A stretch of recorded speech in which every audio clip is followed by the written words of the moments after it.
Hi. Today, the ELA lesson is writers develop the rising action of a narrative by number one, analyze a mentor text, and number two, mimic the author's writing style. So we're going to begin with a chunk of text from Claudette Colvin, Twice Toward Justice. And this is a part in the text where Claudette is reflecting. She has entered high school. She has met two pretty incredible teachers, Miss Nesbitt and Miss Lawrence, and she realizes her goal of helping put a stop to injustice is something she wants to pursue. This is kind of that moment where she realizes she does have the courage to put a stop to injustice. And so while I work through reading this, I'm going to be underlining some I phrases in this because what I notice, Philip Hoos, the author, has used several I began, I understood, I realize, I was tired, several I statements that help build the tension leading up to Claudette taking action to put a stop to injustice. And so we're going to pay close attention to that. And then my goal is to mimic that in my own writing. Little by little, I began to form a mission for myself. I was going to be like Harriet Tubman and go north to liberate my people. I admired Harriet Tubman more than anyone else. I read about. Her courage, the pistol she wore, the fact she never lost a passenger on the Underground Railroad. I wasn't going to go to Alabama State College where they taught you how to teach school but didn't teach you how to get your freedom.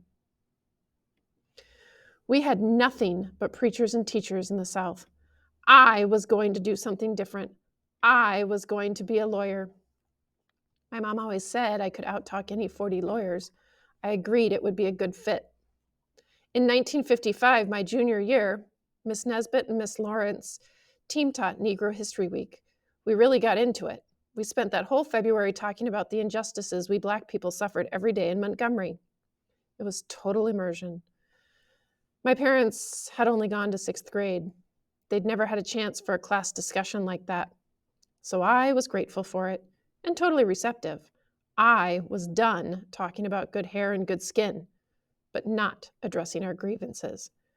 I was tired of adults complaining about how badly they were treated and not doing anything about it. I'd had enough of feeling just angry about Jeremiah Reeves. I was tired of hoping for justice. When my moment came, I was ready. So what Philip Hoos did in these 3 paragraphs is he helped the reader understand Claudette and her goal. She hopes to achieve putting a stop to injustice. And he used numerous I statements to really drive that point home. I began, I admired, I wasn't going, I was going to do this. I was done talking. I'd had enough. I was tired. I was ready. And those I statements are powerful because they're repetitive. And since they're repetitive, it really drives that point home that Claudette, her goal is to put a stop to injustice. So I was working on this with my own writing and trying to think about I statements I could put into my own writing. And these are some of the I statements I believe I could weave into my own writing to intensify the rising action. I began, I was, I wasn't, I admired, I was tired, I was ready. So I'm going to use those in my own writing. So first I have my introduction, which would be my memory moment. I was in college when I realized that I had a terrible relationship with my alarm, and I continued to wake up my roommate, Katie, because my alarm would buzz for long lengths of time.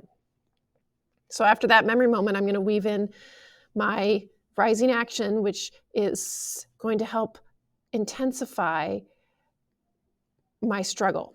I was tired of my annoying habit of pressing snooze 18 times. I began to throw my covers off so I could attempt to get out of bed. I am ready to get up and start my day. I admired Dean for always waking up the moment his alarm chirps. I wasn't going to oversleep today. So the whole point is to really drive that point home that I struggle with my wake-up routine, but my goal is I want to get up the moment my alarm goes off. And all I had to do was use those I statements, just like Philip Hoos did with his text.